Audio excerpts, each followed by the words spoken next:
ඔයාට web developer කෙනෙක් වෙන්න ඕන නම් ඒක පර්සනල් බ්ලොග් එකක් හදන්න වෙන්න පුළුවන්. එහෙම නැත්නම් Facebook වගේ ලොකු සිස්ටම් එකක් හදන්න වෙන්න පුළුවන්. මේක තමයි මුල්ම පියවර. ඉතින් අද අපි පටන් ගන්නවා අපේ complete HTML A to C course එක.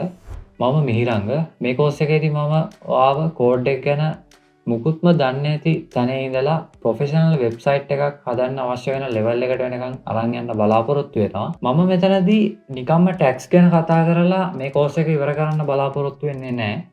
අපි මේ ඉගෙන ගන්න ටැක්ස් කොහොමද ප්‍රොජෙක්ට් එකකට ඇප්ලයි කරන්න කියන එක ගැනත් ඉගෙන ගන්නවා. ඉතින් මෙතනදී අපි ප්‍රොජෙක්ට්ස් බිල්ඩ් කරලා මේවා යූස් වෙන විදිය ඔයත් එක්ක කතා කරනවා. වැදගත්ම දේ මේකට ඔයාට IT ඩිග්‍රී එකක් ඕනේ වෙන්නේ නැහැ. මැත්ස් පුළුවන් වෙන්න ඕනෙත් නෑ. ඒ වගේම high end gaming PC එකක් ඕනෙත් නෑ. channel එක subscribe කරලා මේ වීඩියෝ series එකේ අවසානයේ වෙනකන් රැඳී ඉන්න ඔයාට professional website එකක් හදන level එකට වෙනකන් මේ course එක හරහා යන්න හැකියාව තියෙනවා. මුලින්ම මොකද්ද මේ HTML කියන්නේ? මේකේ තේරුම තමයි hypertext markup language. වචනේ ලොකු වුණාට මේකට බය වෙන්න එපා. අපි මේක step by step breakdown කරමු.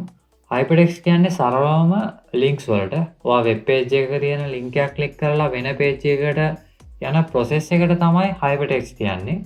markup language කියන්නේ අපි මේ tags use කරලා computer එකට කියන්නේ මොකක්ද කියන එක. ඒ කියන්නේ computer එක මොකක්ද කරන්න ඕනි කියන එක මේ markup language එකකින් තමයි අපි කියන්නේ.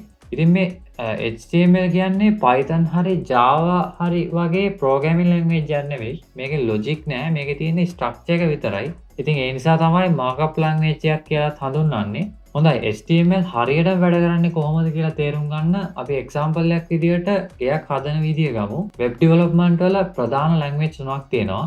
HTML, CSS සහ JavaScript. ඉතින් HTML කියන්නේ skeleton එක. ගයක් හදද්දී දාන ෆවුන්ඩේෂන් එක, ඒ වගේම බිත්ති වහල වගේ දේවල් තමයි මේ HTML කියන්නේ.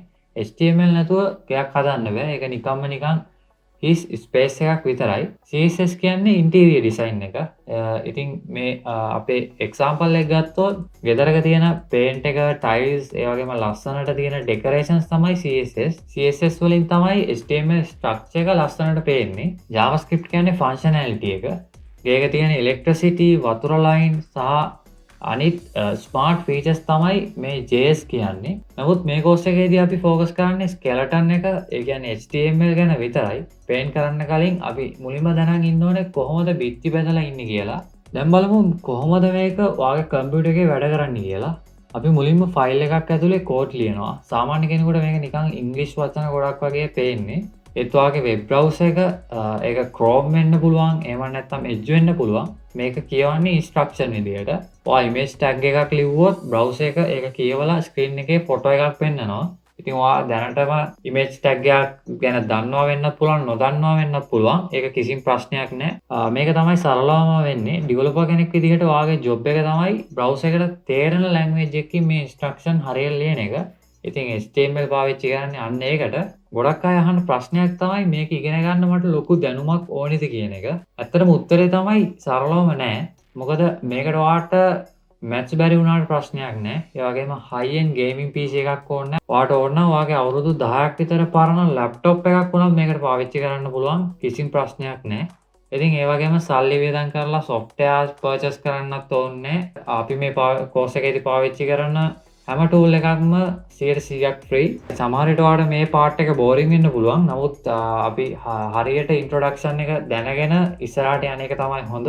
ඉතින් අපිට දැන් තියෙන්නේ ඊළඟ දේවල් ගැන කතා කරන්න. ඊළඟ වීඩියෝ එකෙන් කතා කරන්න බලාපොරොත්තු වෙනවා වෙබ් ඩෙවලොප්මන්ට් වලට ඕන VS Code එක සහ අනිත් tools install කරගන්නේ කොහොමද කියන එක ගැන.